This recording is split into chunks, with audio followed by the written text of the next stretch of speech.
Cultivating confidence in your creativity takes some special work. It takes silencing that inner critic, practicing by showing up, shifting your perspective, finding strength in sharing your work, embracing your unique style. All of these things are what we're going to talk about today. And the first one, silencing that inner critic. We've talked about this before. I've told you that I name my inner critic Sadie. By doing that, by giving your inner critic a name, you disarm its power. You take away the strength that it has to be able to control your life. You can say, what I do all the time, Sadie, go play in a meadow, go sit in, go play in the backyard, go sit in the corner, be quiet. I'm not going to listen to you. So it sounds silly. It really helps once you have control over that inner voice that's telling you all of these mean things. You're not good enough. Your work looks terrible, sounds terrible. You're not going to be successful, whatever it may be. Giving it that name, and you can pick whatever name you want, which is the beauty of it. By giving it a name, you're allowing yourself to take the leash, so to speak, and say, no, you're not going to control me the way that you've controlled me before. I'm the boss. I'm the one who says how things go and how things look and how things are going to work. This works very well, not only with your creativity, but with everything else in your life. So challenge those negative thoughts about your creative abilities with evidence of past successes. We all have had past successes, things that we've achieved in art or business or life. It doesn't have to be something specifically creative. It's just something that you have succeeded at that will help boost that confidence. Write down affirmations to counteract that self-doubt. I am a creative force. I am a spectacular, well-known musician. I am a successful, thriving business owner. Whatever it may be, create affirmations that help build your confidence. At first, you may not believe them. And at first, it may seem that you're lying to yourself. The truth is that it may feel that way. It may feel incongruent with who you in fact are. The more that you tell yourself these things, the more that you're going to actually believe it and then become those things. We've all heard the saying, be it before you are it. What do they say? Fake it till you make it. I despise that saying, but there's a reason why so many people say it. There's a way of doing that that's in integrity with yourself. And that's what you need to do, is create affirmations that you feel stretch you a little bit, but allow you to be more of who you really are. Practice self-compassion. When mistakes happen, they are part of growth. They're not failures. They're lessons to be learned. If you created something and it didn't quite work out, well, now you know what doesn't work. How many times did Edison try to invent the light bulb? Like 10,000 times? 10,000 times. That's a lot of times. How many times have you created your project and then given up on it? I can imagine it was not 10,000 times. I know I didn't do 10,000 times. So be compassionate with yourself. Be kind to yourself. Don't beat yourself up all the time. Focus on progress, not perfection. We've talked about this before. Progress, not perfection. Celebrate those small victories, whatever they may be. Number 2, practice showing up. Commit to being consistent with your creative practice. Even on days that you feel uninspired, if you can get those things, even if you just, like I said the other day, 10, 15 minutes on your creative practice. That's all it takes.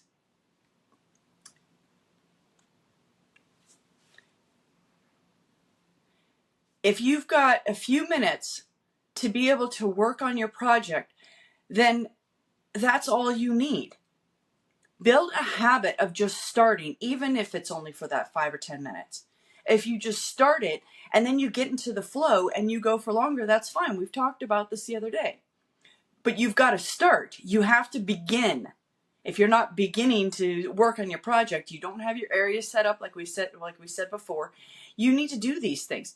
Create accountability by sharing your goals with a friend. Come to the school group. Comment down below here. Share with me. What are you working on? I'll help hold you accountable. It doesn't need to only be your creative outlet. It could be whatever it is that you're working on. Share it. Share it with somebody who will give you the confidence to keep moving, that kick in the butt that you may need. Set achievable milestones to build that momentum and that confidence. I'm going to paint a small painting, a small drawing, and then tomorrow I'm going to do another small drawing, and then next day I'm going to do another small drawing, and then I'll work up to a bigger drawing. If you've got small milestones that you can use to build that confidence, to have yourself, little successes to go along, you're more inclined to do the bigger projects and to actually move forward with doing those. When you see this huge project that you want to work on, it can be overwhelming. I know for me it is. If I don't set myself small little tasks that I need to do beforehand, I shut down. I literally shut down. I just don't want to do anything. I get overwhelmed and my brain just goes, nope, I'm not doing anything. I'm going to go to bed and just hide away. Your MO may be something else. Procrastination shows its face in different ways. What is it for you? Keep a log of those creative sessions to show how far you've come. We talked about journaling your small successes. If you have a log, even if it's your calendar, you've set 5 minutes aside and you got that done, check mark that. Okay, I've done that. I've done that. Each day that you've done it, create that momentum by keeping track of those days that you actually were able to do it. If you miss a day, don't beat yourself up. Let it go. Say, okay, wasn't able to do it. I wasn't able to do 20 minutes. Maybe tomorrow I can just do 5 minutes. Then you're not overwhelming yourself going, oh my God, I didn't do 20 minutes. Now I got to do 40 minutes tomorrow. No, it's fun. Even if you're building a business, it's fun. If it's not fun, you're not going to do it. You're not going to move forward on what you want to move forward with. You're not going to be able to create that story that you want to create because you're not living the life that you want to live. You're pressuring yourself. You're tearing yourself down. You're beating yourself up. And where's the fun in that? It's not fun. Shift your perspective. Reframe what failure means. It's an opportunity to learn and grow. It is not an excuse. It's not an excuse to shut down and do nothing.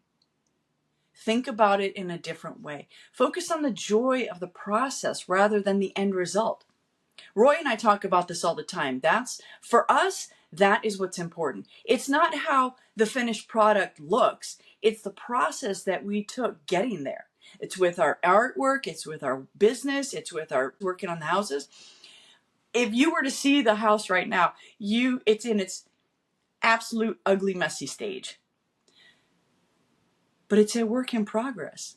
So I'm not going to beat myself up because it's not looking great. The kids are coming over this weekend for Christmas and we have no room for everybody, but we're going to make it work. So whatever it is that you're working on, allow yourself to enjoy what you're working on. Surround yourself with positivity. Remove those toxic influences and follow uplifting creators. Artists that you love to follow, business owners that you love to follow, that build you up, that encourage you to do more, that allow you to expand your horizons because they're showing you another way to look at what you're working on. Whether it's someone who builds things or someone who does artwork or music or writers, whatever it may be, follow people who lift you up. Get rid of those negative Nellies who tell you that shit just doesn't look good, it doesn't sound good, whatever. Get rid of them. Remind yourself that this is a journey. What's important, like I said, is that process. It's the steps in between. It's not the destination. It's not the final product. It's enjoying the process of growing and expanding and learning. Learning to play guitar. It doesn't sound beautiful when you first start, but that process of being able to eventually create music and create some songs, that's what's more important. than the end result of, oh my gosh, I can play a song now. Well, yeah, there's more learning to go on after that. So enjoy that journey. Explore new perspectives. Try different prompts or challenges that push your limits. We've talked about this yesterday. What can you do differently? It's really important, and that's why I'm stressing this, why I'm telling you this again. If you're not exploring your horizons, if you're not expanding yourself and the way that your perspective is, you're not going to get new inspiration. You're not going to be able to do what you want to do because you're going to be stuck in a rut. So find strength in sharing. Start small. Start with a piece of work that you're confident in and share it with somebody that you trust, that you know is going to give you good constructive criticism. Post something online. Share it with and see what kind of supportive feedback you get. If you get negative feedback, like I said before, disregard it. See if you can glean some good information from it, but if it's mean and nasty, disregard it.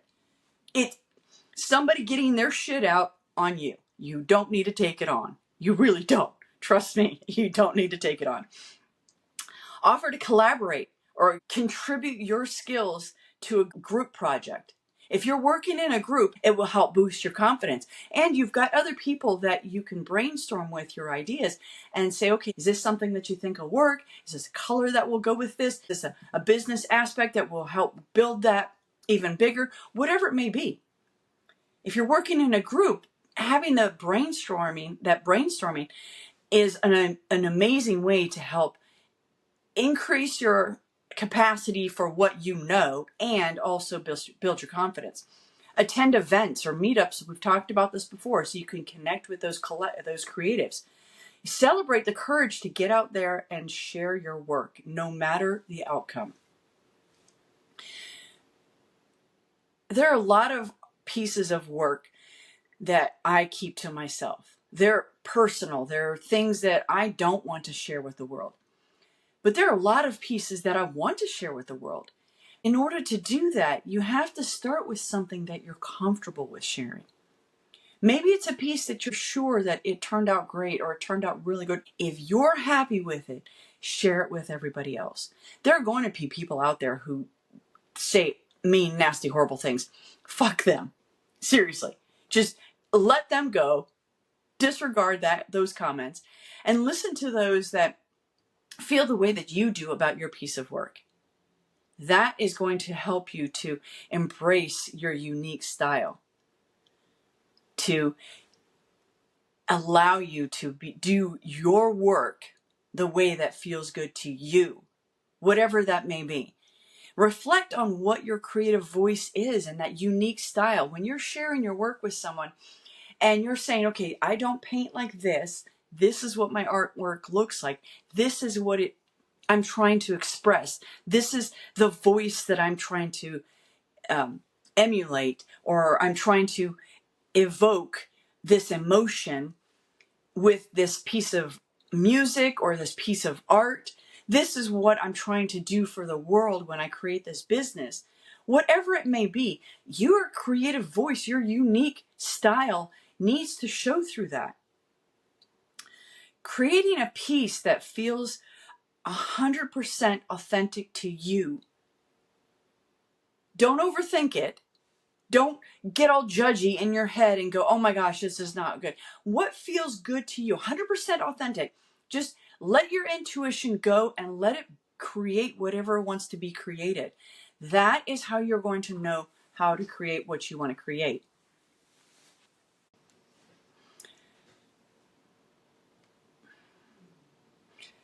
Explore what inspires your style. So colors, your themes, textures, emotions. What is it that helps you to share that creative? I know for me, I have to get into the mood and, create this piece that's just intuitive. I don't really think about what I'm doing. I know that my dad and Roy paint differently. I'm sure they have like a piece of artwork that they have in their mind, and that's what they create. When we're working on the house, we have an idea of how we want it to turn out, but it's an idea. It doesn't necessarily end up that way.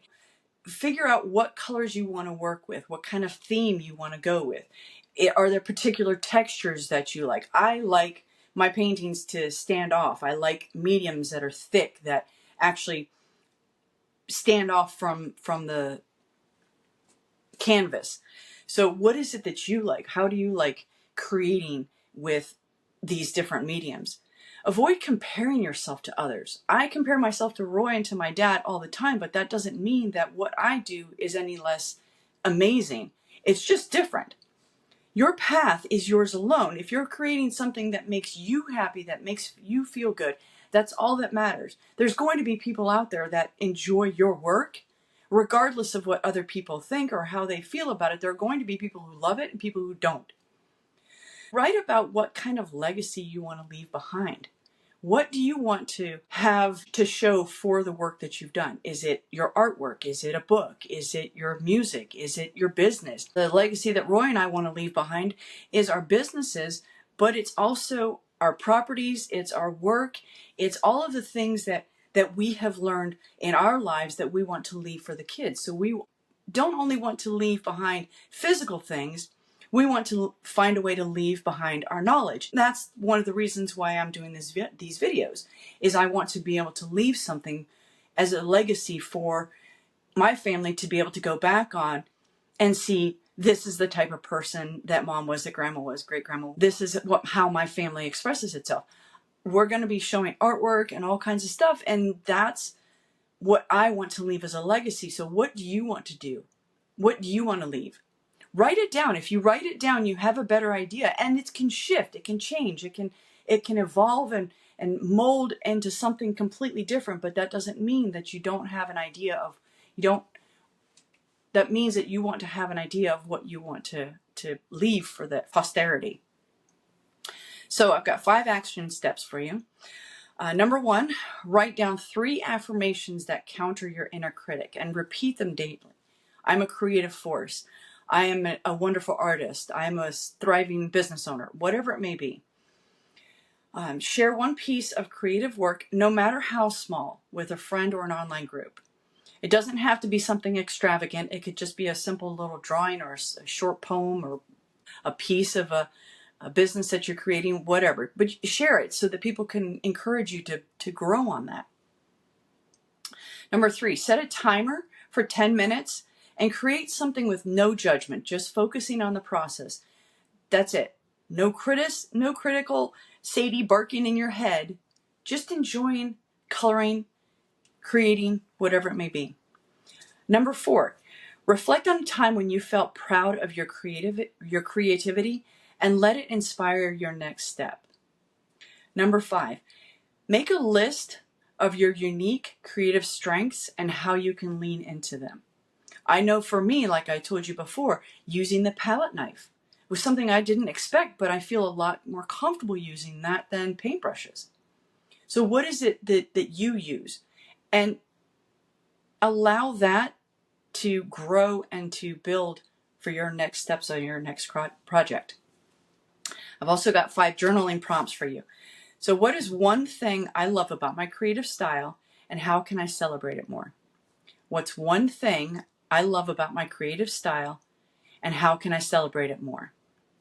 Number 2, how do I define success in my creative journey, and how can I let go of perfection? How do I define success in my creative journey, and how can I let go of perfection? Number 3, what fears hold me back from sharing my work, and how can I move past them? What fears hold me back from sharing my work, and how can I move past them? Number 4, what inspires me most about my creative process? What inspires me most about my creative process? And then number 5, what would it feel like to fully trust in my creative instincts? What would it feel like to fully trust in my creative instincts? So if this resonated with you, give me a thumbs up. Hit that notification bell. Don't forget to subscribe. Tomorrow, we're going to talk about turning those ideas into action. Don't forget, live life adventurously. It's the only way to live.